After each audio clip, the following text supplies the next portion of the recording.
Hello, এক্সেলের অন্য আরেকটা ভিডিওতে তোমাকে স্বাগত জানাই।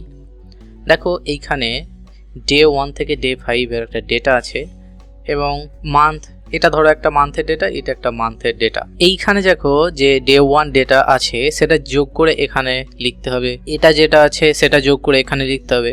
এবং এই যে রমেশ আছে, রমেশ প্রত্যেকটা দিনের যে ডেটাটা যোগ করে সেটা তোমাকে এখানে করতে হবে। তো এটা কিভাবে করতে পারো সেটা এক একজন এক এক রকমের উপায়ে করতে পারবে, সেটা তার নলেজের উপর বেস করে।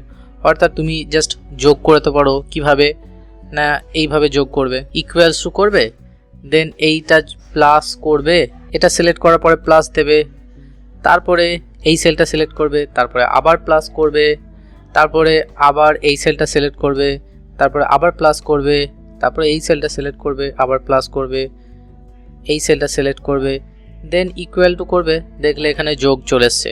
তাহলে এইভাবে তুমি করতে পারো, কিন্তু এটা একটা টিডিয়াস প্রসেস, এই প্রসেসে করলে অনেক টাইম লাগবে। তো এটা তুমি এই কলামটার জন্য করতে পারো, ঠিক আছে। তো এই বরাবর রো বরাবরও করতে পারো, তো এটা ইউজ করতে পারো। কিন্তু এছাড়াও আমরা অনেক সময় কি করি, সাম ফর্মুলা ইউজ করি, ইকুয়াল টু দেন সাম দিয়ে দিই, সাম দেওয়ার পরে এই সাম ফর্মুলাটা সিলেক্ট করি, সিলেক্ট করার পরে আমরা যে রেঞ্জটা আছে রেঞ্জটাকে ডাইরেক্টলি সিলেক্ট করি কত থেকে কত নাম্বার সেল পর্যন্ত, তারপরে এটা ব্র্যাকেট দিয়ে তারপর এন্টার করি। দেখো এইভাবে কিন্তু সাম ফর্মুলা দিয়ে তুমি করতে পারো, কিন্তু এইভাবে চাই না, আমি আরও সহজ উপায় চাই। তাহলে সেই সহজ উপায়টাই দেখাবো এই ভিডিওর মাধ্যমে। তো তার জন্য কি করবে, তুমি কন্ট্রোল প্রেস করবে কিবোর্ড থেকে, তারপরে এই সেলগুলোকে সিলেক্ট করবে এবং কিভাবে সিলেক্ট করছি সেটা তোমাকে দেখতে হবে।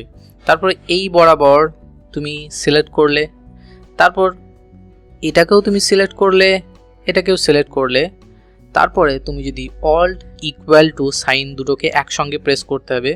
তাহলে যদি প্রেস করো দেখো সামটা অটোমেটিক চলে আসবে। তো আমি এখন প্রেস করলাম, দেখো অল্ট এবং ইকুয়াল সাইন প্রেস করার সঙ্গে সঙ্গে কিন্তু আমার এই রেজাল্টে চলে আসলো, কিন্তু আমি এখানে কোনো রকম ম্যানুয়াল ফর্মুলা ইউজ করি না, এটা অটোমেটিক চলে আসলো। তো এই জিনিসটা প্র্যাকটিস করার জন্য এই ডেটাটা তোমাকে আমি প্রোভাইড করে দেবো। তার জন্য আমার ওয়েবসাইটে গিয়ে এই ভিডিওটার নিচে তুমি যদি যাও তাহলে এই ডেটাটা পেয়ে যাবে। তো সেখান থেকে ডেটাটাও কপি করে তুমি প্র্যাকটিস করো। তো ওয়েবসাইটের লিঙ্ক এই ভিডিও ডেসক্রিপশনে আমি দিয়ে দেবো, সেখান থেকে তুমি ক্লিক করে ওয়েবসাইটে গিয়ে সেখান থেকে ডেটাটা কপি করে নিয়ে আসতে পারো। তো থ্যাঙ্কস ফর এই ভিডিওটা দেখার জন্য। তো এই ভিডিওটাতে আমরা অল্ট এবং ইকুয়াল ইউজ করে কিভাবে যোগ করলাম সহজেই সেটা শেখালাম। So see you in the next video. Till then, take care. Bye bye.